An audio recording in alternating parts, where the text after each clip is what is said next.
दोस्तों इस वीडियो में बात करने वाले आप सबके जितने भी सवाल हैं उन सब का जवाब आपको मिलेगा और सबसे ज़्यादा इम्पोर्टेंट इस वीडियो में यही है और आप लोग सोच रहे हैं बिहार इलेक्शन हो चुका है। एनडीए की जो है वो जीत चुकी है, यानी बीजेपी की जो टीम है वो जीत चुकी है। तो क्या अब ड्रीम इलेवन नहीं आएगा? क्या कांग्रेस अगर जीत जाती तो अपना आरएमजी सेक्टर वापिस आ जाता? आप ये सब सोच रहे होंगे। मैं आपको बता दूं, हर एक डाउट आपका मैं क्लियर कर दूंगा इस वीडियो में। हर एक डाउट, जितने भी डाउट आपके जो चल रहे हैं मन में, वो सब कुछ अभी मैं क्लियर कर दूंगा छोटी सी वीडियो में। बहुत इंपॉर्टेंट है, थोड़ा ध्यान से सुनना। जो चीजें सुप्रीम कोर्ट ने कही है मैं आपको वो भी बताऊंगा, और क्या आगे प्रोसेस हो रहा है वो भी आपको मैं बताऊंगा। तो बहुत इंपॉर्टेंट वीडियो है। टॉपिक पे हम लोग आते हैं। अपना जो ड्रीम इलेवन है आपको पता है ग्लोबल हो चुका है। लगभग बहुत ज्यादा, लगभग 11 कंट्रीज में ये जा चुकी है। मतलब ग्लोबल हो चुकी है अब जो इंडियन प्रोडक्ट था। खैर वो सब छोड़ो। सुप्रीम कोर्ट ने क्या बोला था मैं आपको वो सबसे पहले अपडेट करता हूँ। सुप्रीम कोर्ट ने ये बोले थे कि अगर आप चाहो तो पैट कॉन्टेस्ट को रन कर सकते हो। अगर चाहे तो पैट कॉन्टेस्ट को रन कर सकते। अभी फ्री टू प्ले पे हम लोग हैं।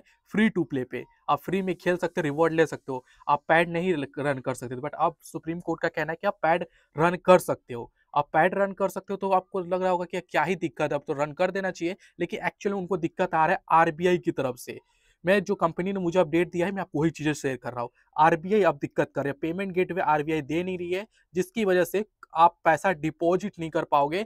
ये सबसे बड़ा दिक्कत है और ये चैलेंज बहुत, देखो अभी कुछ दिन अगर उस दिन सुप्रीम कोर्ट का देखोगे तो जैसे उन्होंने परमिशन दिया था कि पैट कॉन्टेस्ट लाइव कर दो, तो एक विजन 11 है वो सामने निकल के आया था। पैट कॉन्टेस्ट लाइव करने गए थे लेकिन उन्होंने लाइव नहीं कर पाए क्योंकि उनको पेमेंट गेटवे ही नहीं मिल पाया। पेमेंट गेटवे उनको नहीं मिल पाया, इस वजह से वो लोग लाइव नहीं कर पाए पैट कॉन्टेस्ट को। और पेमेंट गेटवे भी किसी को नहीं मिल रहा है। आप सोच रहे हो कि मिल जाएगा, इजीली नहीं मिल पा रहे। आरबीआई दिक्कत कर रही है पेमेंट में। अगर फुल मतलब कि अगर होता है तो हो सकता है कि जो नेक्स्ट सुनवाई जो 26 को है उसमें शायद इस चीज के ऊपर बात चलेगी। अगर आपने लाइव कर दिया है और परमिशन दे दिया है तो ये नेक्स्ट टॉपिक में बात होगा इस चीज के ऊपर। जो 26 तारीख को है, 26 नवंबर को है, वो इसी बात पे चर्चा होगी कि आरबीआई क्यों नहीं परमिशन दे रहा है। अगर वो जैसे परमिशन देगा आप डिपॉजिट वगैरह विड्रॉ वगैरह सब कर सकते हो। खैर वो सब छोड़ो। अब जो सबसे बड़ा सवाल था कि अगर कांग्रेस जीत जाती या फिर अभी बीजेपी जीत चुकी है तो क्या ड्रीम इलेवन नहीं आएगा? तो इसका कोई लेना देना ही नहीं इससे। पहली बात, हम लोग पहले सोचते थे, आप लोग सोचते होंगे कि अगर कांग्रेस की सरकार आएगी तो क्या होगा, ड्रीम इलेवन चालू हो जाएगा। नहीं, ऐसा कोई जरूरी नहीं है कांग्रेस के आएगा तो ही चालू होगा, ऐसा कोई जरूरी नहीं है। अगर मान लो पहले बीजेपी की भी सरकार थी तो भी बहुत से स्टेट्स में बंद था, आपने देखे होंगे बहुत से स्टेट्स में बंद थे। क्योंकि अगर अगर परमिशन मिल जाते तो स्टेट के पास ये कंट्रोल रहता है, स्टेट कोर्ट के पास, कि अगर आप अपने स्टेट में रन करना चाहते हो नहीं चाहते हो। मान लो अगर बिहार में आरजेडी की सरकार बन जाती, आरजेडी की सरकार अगर बन जाती तो थोड़ा सी दिक्कत हो सकता था कि इस चीज को ऊपर बैन लग सकता था। क्योंकि ये बैन बैन ही रहता, जरूरी नहीं कि आरजेडी सरकार इसको चालू ही कर देती। आते ही सबसे पहले सट्टा खेलना चालू कर देती, ऐसा मतलब आरएमजी चालू कर देती कि आप खेलो गेम। ऐसा जरूरी तो नहीं है, लेकिन हाँ, अगर बीजेपी जीत चुकी है तो हो सकता है चालू रहे। क्योंकि अपने स्टेट में बंद नहीं है, बिहार में बंद नहीं है, तो इसके मतलब यही है। अभी तो इंडिया में बैन है, लेकिन हाँ अगर बैन हटता है तो ऐसा नहीं, अगर बैन हटता ना तो स्टेट के पास कंट्रोल चला जाता कि अपने स्टेट में रन करना चाहते हो। अब मान लो आरजेडी की सरकार बन गई तो वो चाहते तो इसको बंद करके ही रखते। लेकिन अपने यहाँ पहले से ही ओपन है तो ये ओपन ही रहेगा। अगर सब जगह ओपन होगा तो बात समझ गए, जहां बैन था पहले वो बैन ही रहेगा और जहां पहले ओपन था वो ओपन ही रहेगा। तो जैसे ये बैन हट चुका है, आप पैट कॉन्टेस्ट को लाइव कर सकते हो। जैसे आरबीआई मान जाएगी वैसे ही आप डिपॉजिट करके खेल सकते हो। अभी डिपॉजिट करने का सेक्शन ही नहीं, क्योंकि आरबीआई ने बंद कर रखा है, पेमेंट गेटवे को दे ही नहीं रहे परमिशन, इस वजह से। खैर टॉपिक पे आते हैं हम लोग। जो सबसे इंपॉर्टेंट बात था, कांग्रेस अब नहीं जीती है तो क्या होगा। एनडीए अगर जीत गई है तो ड्रीम इलेवन या फिर बाकी आरएमजी एप्स है, फैंटेसी एप्स, वो आएगी ही नहीं आएगी। तो ये होगा 26 नवंबर को। 26 नवंबर को इस चीज के ऊपर बात चलेगा कि आरबीआई परमिशन नहीं दे रही है। जैसे ही सब चीज के ऊपर बात चलेगा, लगभग डबल सेंचुरी मारी है।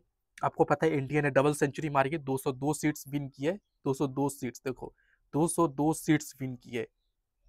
तो बहुत बड़ा सेंचुरी था भाई, ये बहुत बड़ा 202 सीटें जीती है अकेला। आप सोच रहे हो एनडीए के लिए काफी ज्यादा बड़ा नंबर है। आ, यही कहेंगे सरकार को कि चालू कर देना चाहिए, क्योंकि आप लोग डबल सेंचुरी मार चुके हो। हम लोग भी बहुत जल्द खेलेंगे, बहुत जल्द। क्योंकि देखो अगर आप ये सोच रहे हैं ना कांग्रेस की सरकार आती और मतलब यहाँ पे डायरेक्टली चालू हो जाता, तो ऐसा पॉसिबल नहीं है। क्योंकि अगर परमिशन जैसे वहाँ से मिलता तो ये स्टेट के पास आता, स्टेट इसको कंट्रोल करती। क्या आप अपने यहाँ इसको रन करना चाहते हो? अगर मान लो तेजस्वी जीत जाता, वो अगर बोल देता नहीं नहीं करना है, तो नहीं है रहता। बट ऐसा नहीं है, नीतीश जी इसको परमिशन दे रखे तो ये रहेगा ओपनली, कोई दिक्कत नहीं। अगर बीजेपी ने बंद किया है, तो अगर बीजेपी इसको हटाती है तो ये रन करेगा ही करेगा। थोड़ा सा मैं आपको क्लियर शब्दों में समझा देता हूँ, जहां पहले बंद था वहां बंद ही रहेगा। अगर परमिशन मिल जाता तो ये स्टेट के पास कंट्रोल चला जाता कि आपने स्टेट में रन करना चाहते हो नहीं चाहते हो। बात समझ गए? जो भी चीजें थी मैं आपको क्लियर कर दिया हूँ। डबल सेंचुरी हिट की है एनडीए ने, बीजेपी ने। ये मत सोचना कि हमने मतलब कि देखो कांग्रेस हार गया है तो ड्रीम इलेवन नहीं आएगा, ऐसा कोई जरूरी नहीं है और ऐसा सोचना भी नहीं। अगर वो जीत भी जाती ना तो भी नहीं आता। इसके पीछे का सबसे बड़ा रीजन है स्टेट कंट्रोल। ठीक है ना, आप वहां जीत जाते, बाकी यहाँ पे जहाँ पे बीजेपी के रहते वहां पे चल जाते और यहाँ पे नहीं चल पाता। खैर देखते हैं, 26 को वेट करो, सब कुछ होप करो, क्योंकि देखो परमिशन जब मिल चुका है, बस आरबीआई को मनाना बाकी। बस आरबीआई अगर मान गया तो ये हम लोग खेल सकते हैं। डिपॉजिट करने वाले सेक्शन में बंद है, जैसे ही आरबीआई मानता है हम लोग पहले जैसा खेल सकते हैं।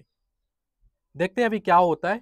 खैर ड्रीमलैंड ग्लोबल हो चुका है, ये अच्छी बात है। मैं आपको जो भी अपडेट रहेगा टेलीग्राम पे शेयर कर दूंगा, चाहे सब्सक्राइब जरूर से कर लीजिए।